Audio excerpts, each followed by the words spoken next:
Hello students, in previous video we have discussed mass percentage and volume percentage. Now we will discuss another concentration term is mole fraction. What is mole fraction?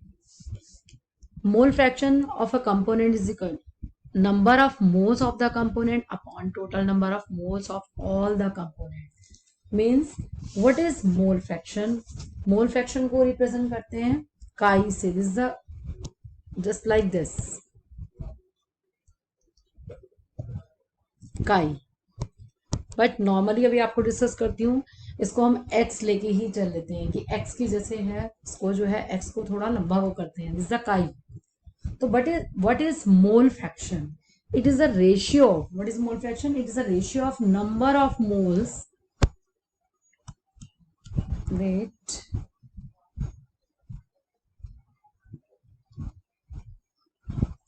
Yes. Mole fraction.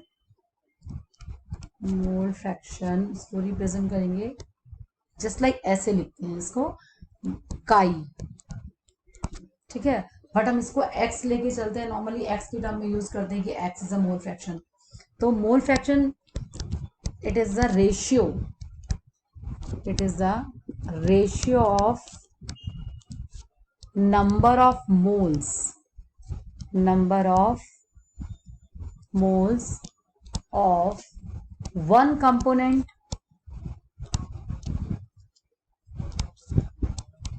to the total number of moles.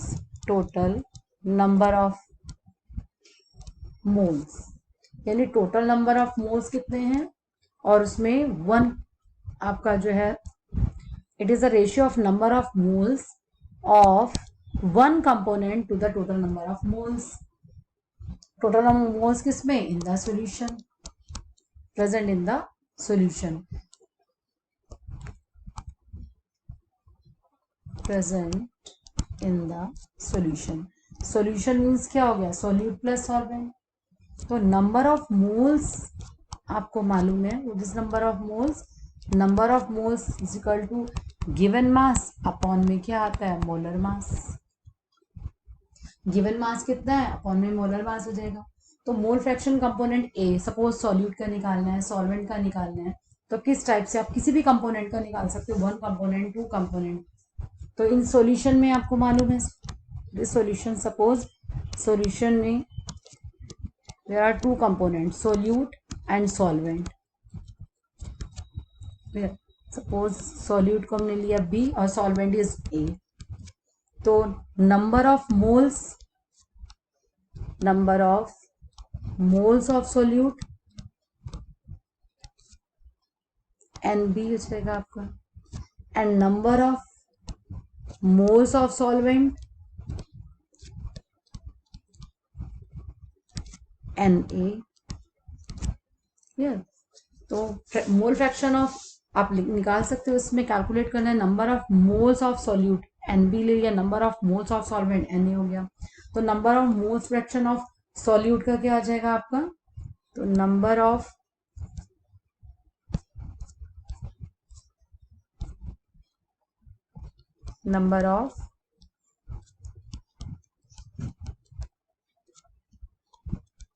या simple आप कहो कि मोल fraction of solute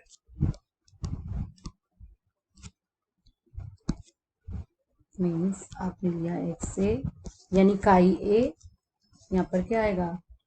number of moles of solute, number of moles of A, sorry B. अब solute का लेना चाह रहे हैं तो सॉल्यूट को हमने यहाँ पर क्या लिया हुआ? बी. तो हम यहाँ इसको करेंगे बी. तो number of moles of B upon total number of moles.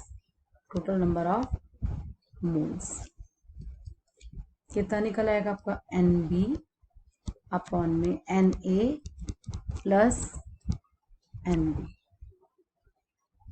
Same ऐसे ही नंबर ऑफ मोल फ्रैक्शन आप निकाल रहे हो. इसमें mole fraction of mole fraction of solute का निकाला आपने, सेम ऐसे mole fraction of solvent X A हो जाएगा number of moles of component A upon में टोटल नंबर ऑफ मोल्स कितने थे सॉल्यूशन के अंदर, तो उसके बेस पे निकल आएगा आपका। यहाँ मोल फ्रैक्शन ऑफ आपने सॉल्यूट का निकाला, same mole fraction of solvent का भी आप लिख सकते हो, मोल फ्रैक्शन ऑफ सॉल्वेंट। तो सॉल्वेंट में आपका x A number of moles of A component में आ जाएगा in total number of moles, total number of moles. तो एन ए अपॉन में क्या आएगा, n A plus n. Clear है आपको ये, n A plus N B means कितने भी कंपोनेंट है आपके, suppose A B C D जितने भी कंपोनेंट आएंगे, तो number of moles of component, जो भी कंपोनेंट आप वो कर रहे हो, अपॉन में टोटल नंबर ऑफ मोल्स, यानी टोटल नंबर ऑफ मोल्स कितने उनको कैलकुलेट कर लोगे। इट मीन्स अगर आप एक्स ए यानी कि काई और काई बी को वो पूरा इनको कैलकुलेट करते हो नंबर ऑफ मोल्स ए और बी कंपोनेंट के, तब आपका क्या निकल के आता है, 1। तो sum of moles, the sum of mole fraction of component, mole fraction of all component in solution is always equal to 1,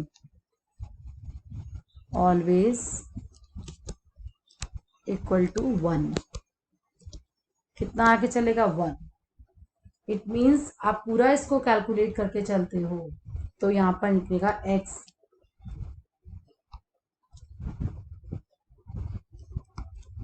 plus y is equal to क्या आ गया, 1। ये आपको ध्यान में रखना है, यानी कि कंपोनेंट सपोज ये नहीं है सॉल्यूट और सॉल्वेंट को वो कर रहे हो, x A plus X B, suppose आपने जो है डिफरेंट कंपोनेंट्स ले लिए, ए एक्स ए, यहाँ पर n A n B n, जितने भी कंपोनेंट सपोज आप लेके चल रहे हो उनको अपॉन में क्या आ जाएगा, टोटल। तो उसकी वैल्यू हमेशा क्या आएगी, 1 ही आएगी जितना भी आप लेके, तो sum of all the mole fraction will be 1।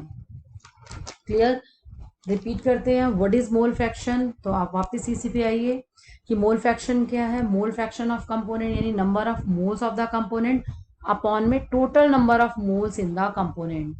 या आप सॉल्यूट को निकाल के चलते हो, सॉल्यूट को कैलकुलेट करते हो, सॉल्वेंट को करके चलते हो। मान लो आपने जो है शिकंजी बनाई, लेमन में आपने कितनी सारी चीजें डाली, आपने लेमन भी डाला, उसके अंदर शुगर भी डाली, सॉल्ट भी डाला, सारा कुछ लिया, तो आप सबका कैलकुलेट करके कर सकते हो, अपॉन में टोटल नंबर आ जाएगा। आप suppose mole fraction of A ले लिया, तो यहाँ पर क्या आ गया, इसमें N A upon N A plus N B. Mole fraction of B तो N B upon N A plus N B. Mole fraction of C निकालोगे तो X C. Mole fraction of C निकालना चाहोगे तो अगेन एन सी आ जाएगा, N A plus N B plus N C हो जाएगा। सपोज इसी में आप देख के चलते हो और आप लिखते हो इसमें मोल फ्रैक्शन, अगर आप लेके चलते हो यहाँ पर मोल फ्रैक्शन ऑफ सी, तो यहाँ क्या आ जाएगा,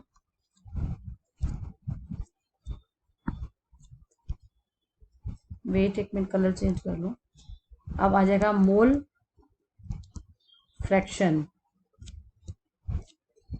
ऑफ सी, तो यहाँ आ जाएगा C is equal to N C upon में N A plus N B plus N C. तो जितना भी आप कैलकुलेट करते हो, सपोज आपने यहाँ निकाला X A plus X B plus X C plus X, जितना भी निकालोगे इक्वल 1 आए। क्लियर। अब नेक्स्ट आप इसके जो है क्वेश्चन करते हैं इसमें कि आपका जो है जितना हमने इसको जो है पढ़ा है इसके बेस पे ऊपर क्वेश्चन कर लेते हैं हम कि क्वेश्चन हमारा क्या आता है। तो यहाँ देखो आपको क्वेश्चन दिया हुआ है, calculate the mole fraction of ethylene glycol in a solution containing 20% of ethylene glycol by मास। अब आप देखो इसके अकॉर्डिंग आपने क्या इसमें वो करना है, calculate the mole fraction of ethylene glycol. Ethylene glycol का C2H6O2 in a given solution 20% of ethylene glycol by mass. तो first of all 20%, what is the meaning of 20%? 20% of ethylene glycol means 20 gram, percentage दी हुई है, it means 20 gram of ethylene glycol C2H6O2. 20 gram of ethylene glycol is present in 100 gram of solution. 100 gram of solution. क्योंकि 20% का मतलब क्या हो गया? 20% means 100 into 100 लेके चले, इट मीन्स 20 ग्राम जो है हमारा वो इथाइलिन ग्लाइकोल, और यहाँ पर सॉल्वेंट गिवन नहीं है, इट मीन्स वाटर लेके चलेंगे, तो डब्ल्यू भी ठीक है, इट मीन्स कितना आ गया यहाँ पर 20 ग्राम की बात की, 20 ग्राम हमारा क्या हो गया ऑफ इथाइलिन ग्लाइकोल, C2H6 है इसके अंदर, ठीक है। 20 ग्राम हमारा क्या आएगा यहाँ पर C2H6O2। तो now WB means 20 gram, means weight of solute 20 ग्राम हो गया, and WA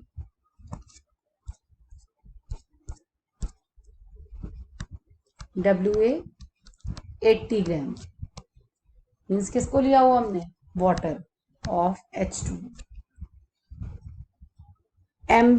MB means molar mass ethylene glycol का, कैलकुलेट कर लो इसका, कार्बन का कितना है 12 मल्टीप्लाई 2 24, हाइड्रोजन 1 मल्टीप्लाई 6 यानी कितना हो गया 6, 30 और 2 यानी 62।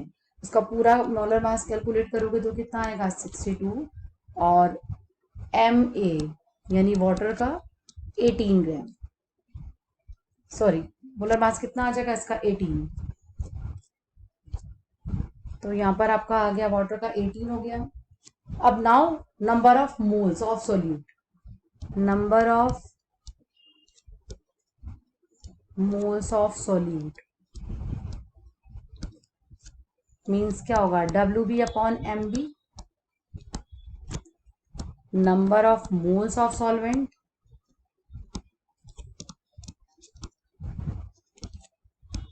WA upon MA।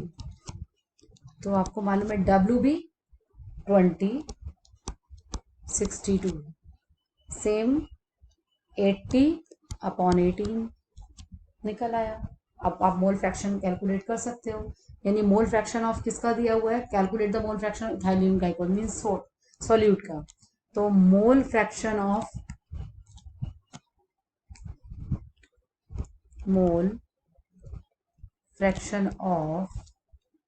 Ethylene glycol का हम चेक कर लेते हैं कि कितना दिया हुआ है, तो क्या आ जाएगा आपको यहाँ पर आ जाएगा NB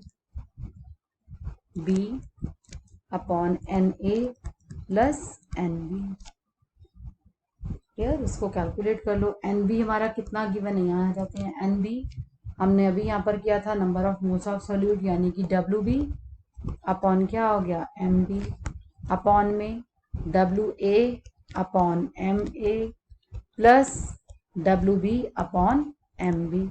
अब सारी वैल्यू इसमें रख के पुट कर लो, पूरी कैलकुलेट कर लो, ये हो जाएगा आपका 20/62 अपॉन में 80 अपॉन 18 प्लस 20/62, और आप कैलकुलेट कर लोगे आपका निकल आएगा इसमें। तो बिल्कुल सिंपल है, इसके मोल फ्रैक्शन के 11th में ऑलरेडी आप इसको पढ़ चुके हो। तो मेन जो आपने ध्यान रखना है, आपको मालूम है कि नंबर ऑफ मोल्स क्या होते हैं WB अपॉन MB, और यहाँ पर आपका जो है जो X का सिंबल दिस इज अकाइड। आई होप कि यहाँ तक आपको ये चीज क्लियर हो गया होगा।